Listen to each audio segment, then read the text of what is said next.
Police बाबूंको प्रेम लीला नयगढ़ रणपुर आसी एक एभली घटना। रणपुर कोर्ट रे कार्यरत एएसआई पुलिस बाबू प्रशांत परिड़ा नारे थाना निकट रे राति अधरे जड़े महिला घरे पशि प्रेम लीला करुवा बेले महिला पुलिस बाबू को असंयत अवस्था साई बासिंदा धरिथिले। परे घटना को नहीं महिला परिवार लोकंकु जणाइथिले। पुलिस बाबू राति 2टारे घर बाटी पटे पशिबारु साही बासींको संदेह बढ़िथिला।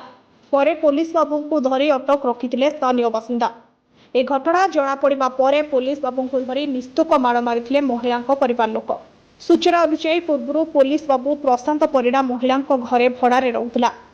सेबेठारु महिला खराब प्रेम संपर्क रहिथिबा स्थानीय बासिंदा कहिसेंती।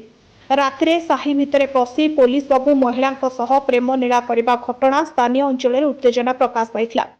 शेषे पुलिस बाबू स्थानीय लोकंकु भूल मागिबा सह आउ केबे रातिरे साही को आसीबे नाही बोली कहिबा परे लोक माने छाडिथिले। ए घटना को नै स्थानीय थाना रे अभियोग होइथिबा जणा पड़िछि।